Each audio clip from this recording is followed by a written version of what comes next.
Francis Huster, bonsoir. Bonsoir. On est ravis de vous accueillir. Alors mardi prochain, vous serez sur scène à Tel Aviv pour une représentation exceptionnelle de Bronx dans le cadre du Festival du Théâtre Français. C'est la 3e édition de ce festival et comme chaque année, eh bien, vous répondez présent. Voilà. C'est une faute? Ah ben non, mais on est ravis, regardez, on est absolument ravis. Alors le directeur de ce festival, qui est le metteur en scène de Bronx, Steve Suissa, absolument, vous le connaissiez bien. Racontez-nous, parce qu'il avait fait une audition fracassante au cours Florent. Steve Suissa, il était un petit peu totalement hors de ce métier. Il transportait des Rungis, de la viande. Il avait absolument rien à voir. Et puis tout d'un coup, dans son camion, à côté de celui qui conduisait, il a commencé à avouer qu'il rêvait d'être acteur. Il a passé le concours chez Florent. Et là, il a voulu passer une scène du Parrain. Et il a pris un vrai revolver. Il a commencé à passer sa scène avec une actrice qui était dans les couloirs, là, une jeune élève, Christina Reali, puis il y avait dans la salle Florent et moi, et tout d'un coup, il a cru qu'on l'entendait pas, quoi. C'est-à-dire que nous, en fait, on discutait en disant, mais il a l'air super, ce type, tu vois. Mais oui, il devrait faire du cinéma et tout. Et il en a eu marre. Il a pris son flingue, pan, pan, il a tiré 2 balles dans le... Et là, vous avez eu un coup de cœur, vous? Ah, moi, j'ai eu un coup de cœur, mais j'ai surtout pensé qu'il avait un destin. C'est-à-dire que c'est un vrai grand acteur, mais je pense qu'il y a au-delà de ses qualités d'acteur ou de metteur en scène, de théâtre, de cinéma, c'est un homme qui a un chemin tracé. Et il est beau son chemin parce qu'il essaye justement de créer en Israël, grâce à ce festival inouï, ce que Jean Vilar a fait en Avignon. Et pourquoi j'ai dit un festival inouï? Tout simplement parce qu'au départ, d'abord tout le monde se disait ça marchera jamais, en français là-bas, est-ce que vous aurez des sous-titres, quel public va aller, puis qu'est-ce que vous allez jouer? Vous allez amener des pièces de boulevard, vous allez amener des comédies, qu'est-ce que tu veux que le public israélien... Quoi? Et le public adore et il en redemande. Le public israélien. Ouais. Mais justement, le charisme de Suissa fait que les grands acteurs viennent. Là, vous êtes 4 hommes à incarner sur les planches le courage, parce que c'est le thème de l'édition 2019. Richard Berry, Thierry Lhermitte, Harry Habitant et vous-même. Il n'y avait pas de femmes disponibles? Vous voulez venir? On va y aller. Mais l'année prochaine, il n'y aura peut-être que des femmes. Mais non, c'est simplement qu'il a voulu cette année, sur ce thème-là, emporter 4 exploits, j'allais dire. C'est-à-dire que Thierry Lhermitte, qui crée cette pièce d'après Simon Wiesenthal sur ce SS, qui tout d'un coup ouvre son cœur, c'est bouleversant, c'est absolument incroyable, c'est inouï comme spectacle. Et je suis fier de succéder le second jour à Thierry avec cette pièce de Bronx, quant à Habitant et Richard Berry qui remporte un triomphe avec ses plaidoiries. Là aussi, on a vraiment, on est un petit peu comme les 3 mousquetaires. Alors on en vient à Bronx, donc c'est une pièce qui a été écrite en 1988 et elle a donné, c'est cette pièce qui a donné envie de Niro de passer derrière la caméra pour tourner le film. Voilà, il était une fois le Bronx. Cette pièce, vous l'avez jouée en 2012, vous venez de la jouer là 4 mois au Théâtre de Poche à Paris, vous allez la jouer de nouveau sur la scène libre pendant 1 mois en décembre.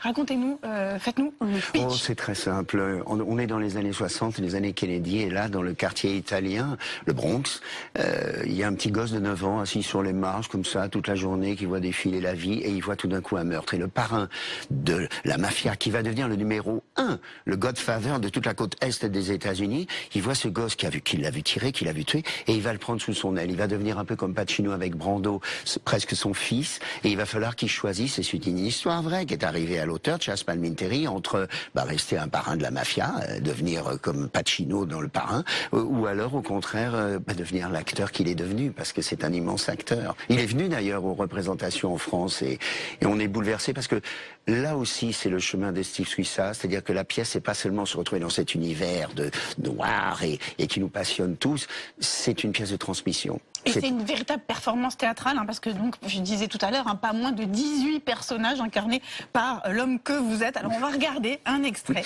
pour comprendre. J'entends des milliers de voix dans ma tête, et une voix en particulier. On l'appelait Sonny. C'était le caïd du quartier. Hé, Sonny! Sonny! Oh, viens là! Alors c'est bon. Sonny avait 5 doigts, mais il s'en servait jamais que de 3. Il avait toujours un type à sa droite, un type à sa gauche. J'ai aperçu Sonny au coin de la rue, le flingue à la main. Non! je vous dis, mon fils a rien vu. Ah, si, papa, j'ai tout vu, c'est tout. 5 notre père, et 5 je vous salue Marie, pour avoir menti au sujet d'un meurtre. C'est pas cher payé. Attends, non, je vous remercie de votre amour.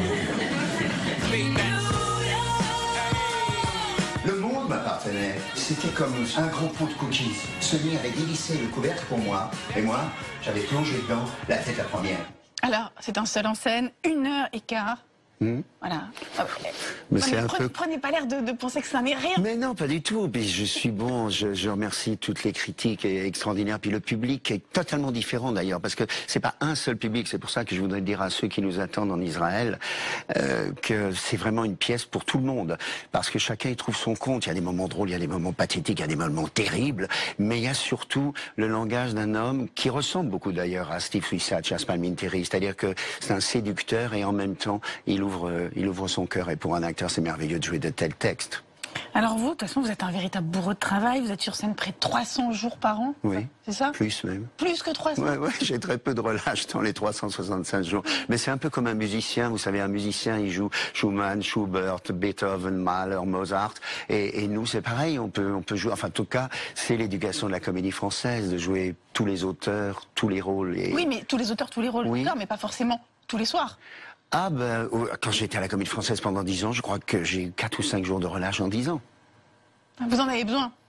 J'en ai besoin parce que je pense que seul avec moi-même, j'ai peur de tomber dans le noir, la terreur. Je déteste le monde. Je pense que malheureusement, justement, des Kennedy, des De Gaulle, des Ben Gurion, ils sont plus là. Et que je crois qu'il faut absolument qu'on choisisse soit de révéler, nous, en tant qu'acteurs, le monde tel qu'il est, soit au contraire de passer de l'autre côté du miroir et d'offrir le bonheur, le rire, la joie. Quand on est sur une scène, on a moins peur que dans la vraie vie? On a encore plus peur parce qu'on a peur Oui. de pas aller jusqu'au bout de ce qu'on doit faire. C'est un peu comme quand on fait l'amour. Tu sais pas ce qui va se passer.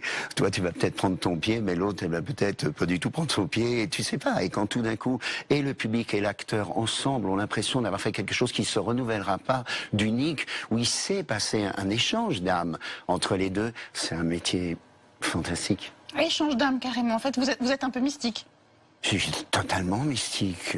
Totalement mystique. Quand on parle d'Israël et du Festival d'Israël, c'est parce que je pense que justement, la grande force de ce peuple, qui a tellement souffert, qu'on appelle le peuple élu, on oublie de dire qu'il regarde jamais dans le rétroviseur. C'est-à-dire que ce peuple regarde vers l'avant. La modernité de ce pays est absolument inouïe. Les gens qui vont pour la première fois en Israël sont sidérés. Ils ont l'impression d'être 20 ans, 30 ans en avance. Alors évidemment, le talon d'Achille, c'est qu'on n'a pas le droit non seulement de trahir son pays, mais de se trahir soi-même. C'est pour ça que je trouve que Suissa a pris la bonne direction, celle de proposer des pièces justement, alors peut-être l'année prochaine il y aura avec des femmes, mais de proposer des pièces où le héros se remet en question parce qu'il veut donner les bonnes réponses. Et la seule bonne réponse, c'est pas de se battre pour soi-même, parce qu'on n'en a jamais fini toute sa vie, c'est de se battre pour les autres. Ce ne sont pas des paroles en l'air. On sort de ces spectacles en ayant envie de se battre pour sa famille, pour les autres, pour ceux qu'on aime, plus que pour soi-même. Dans le même temps...